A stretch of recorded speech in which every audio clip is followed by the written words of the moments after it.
नमस्कार मेरे प्यारे बच्चों, हम यहाँ पर गणित मंजरी का चैप्टर नंबर 4 देख रहे हैं। हम क्वेश्चन नंबर 12 पर हैं, end of chapter exercise page number 90 पर। क्वेश्चन नंबर 12 थोड़ा सा अलग पैटर्न पे बेस्ड है। यहाँ पर कुछ लॉजिक हमें लगाना पड़ेगा। क्वेश्चन में गिवन है, by factoring the expression check that n cube minus n is always divisible by 6 for all values of n and give the reason.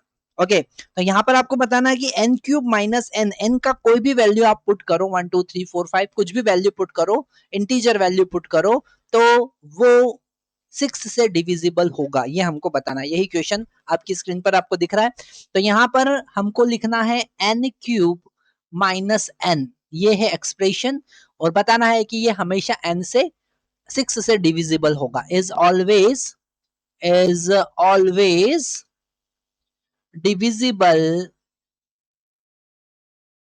Bye 6 से हमेशा क्या होगा, डिविजिबल होगा। तो यहां पर अगर इसका फैक्टर हम करते हैं, सबसे पहले n अगर हम कॉमन ले लेते हैं तो हमको मिलेगा n स्क्वायर माइनस 1।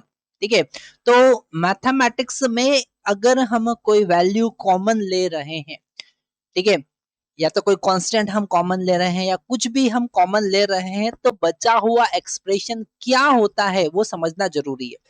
तो यहाँ पर n क्यूब में से n बाहर गया तो n स्क्वायर बचा, minus as it is n में से n बाहर गया तो 1 बचा। तो मतलब हमारे पास एक्सप्रेशन n स्क्वायर माइनस 1 बचेगा। अगर हम इस n स्क्वायर माइनस 1 के फैक्टर करें तो हमको मिलेगा n minus 1 into n plus 1।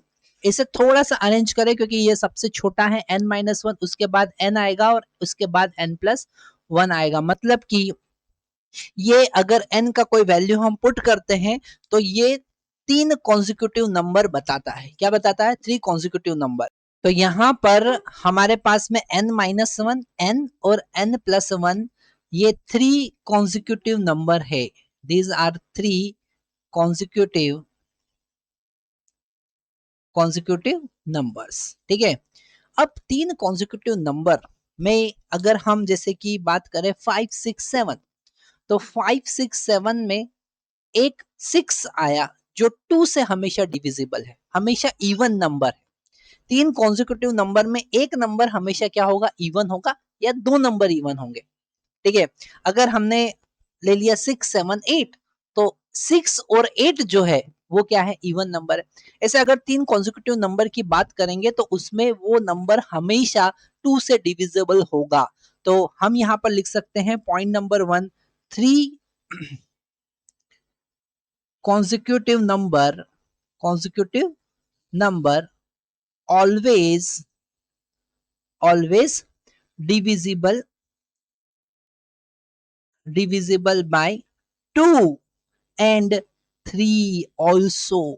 ठीक है, अगर 3 कॉन्जिक्यूटिव नंबर ले रहे, कोई भी आप नंबर ले सकते हैं, उसमें हमेशा वो 2 से डिविजिबल होगा क्योंकि इवन नंबर आएगा, और 3 से भी डिविजिबल होगा। ठीक है, वो 2 से भी डिविजिबल होगा, 3 से भी डिविजिबल होगा। मतलब कि अगर हम 3 कॉन्जिक्यूटिव नंबर की बात करें तो लिख सकते हैं कि 3 consecutive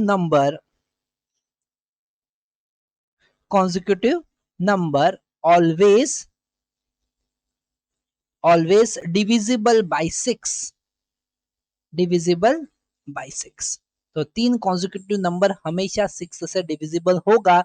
इसलिए ये n into n minus 1 into n plus 1, या फिर हम कहें n into n square minus 1, या फिर हम कहें n cube minus n, always divisible by 6। ठीक है, वो हमेशा 6 से डिविजिबल होगा। तो सिंपल से यहाँ पर कॉन्सेप्ट लगाया है हमने कि 3 कॉन्जिक्यूटिव नंबर यहाँ पर बन रहे हैं। जब n क्यूब माइनस n की बात करेंगे तो सबसे छोटा नंबर n माइनस 1, उसके बाद n और उसके बाद n प्लस 1। कॉन्जिक्यूटिव नंबर कैसे बने? क्योंकि n में से 1 सब्ट्रैक्ट किया तो उसके पहले का नंबर, और n में 1 प्लस किया तो उसके बाद नंबर, और n खुद नंबर।